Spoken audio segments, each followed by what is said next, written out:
Bon, on ne peut pas pour l'instant soupçonner les équipes gouvernementales en Europe de vouloir abandonner des pratiques démocratiques. Ils font face à une urgence. Il n'empêche que la sortie de crise va appeler aussi de la vigilance pour ne pas tout solder en cours de route.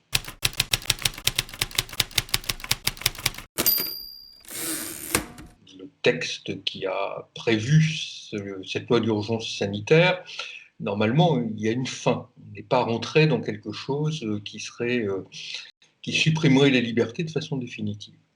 Bon, on n'a pas de précédent d'un point de vue institutionnel, ça c'est clair et net, hein, même lorsque l'article 16 de la Constitution, qui permet au président de la République d'avoir des pouvoirs spéciaux, avait été mis en œuvre au moment de la guerre d'Algérie, on était sur quelque chose de tout à fait différent.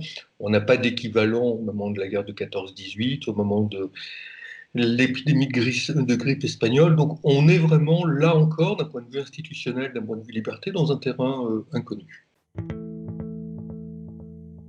C'est quand même l'une des premières fois où l'intérêt individuel et la santé individuelle est mis en avant et privilégié par rapport au rendement du capital. Depuis le début des années 70, on est quand même dans une atmosphère idéologique dans laquelle le libéralisme triomphant s'est imposé, a gagné les combats. Là, on est quand même au bout d'un dispositif. Les dogmes économiques sur lesquels on reposait le système de l'Union européenne ou les États, c'était les critères de Maastricht, les 3% de déficit, la limite d'un déficit à 60% du PIB, bref, autant de choses qui depuis 30 ans étaient structurellement mis en avant par tous les gouvernements pour dire il faut diminuer les dépenses, il faut rétrécir la sphère d'influence de l'État, etc.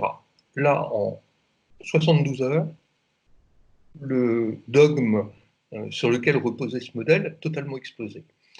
Et alors, ce qui est fou, c'est de voir que ça a sauté sans débat en 72 heures. Donc, ça pose aussi la question de la validité des modèles dans lesquels on voulait enfermer et a pour partie détruit tout ce qui était du domaine des biens communs et du domaine de l'État.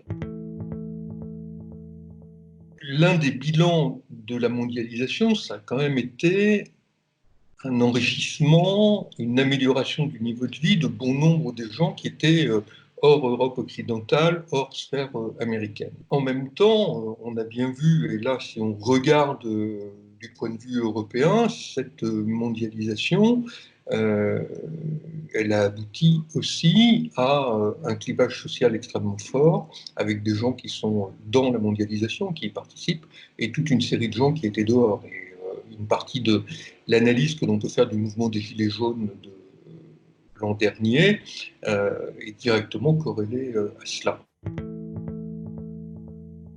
Ce que l'on peut craindre, c'est un retour de bâton extrêmement important, un État qui se veut protecteur, une montée du nationalisme, des nationalismes, bref, des frontières qui se remettent un petit peu partout en place. Là, ça serait le coup de bâton en retour, on le voit même à l'intérieur de l'Union européenne, pour l'essentiel, l'espace de Schengen, de libre circulation des personnes, aujourd'hui, il est mort et enterré. C'est temporaire à entendre des décideurs, mais je ne suis pas sûr que du côté de la Hongrie, du côté de la Pologne, ça soit si temporaire que ça, que ces fermetures de frontières qui se sont opérées. Or, elles sont fondatrices, là, d'un des éléments qui était la création de l'Union européenne, qui fait partie, qui s'est totalement intégré dans le processus de mondialisation. Donc, si démondialisation complète il y a, quid de la justification de l'existence de structures type Europe?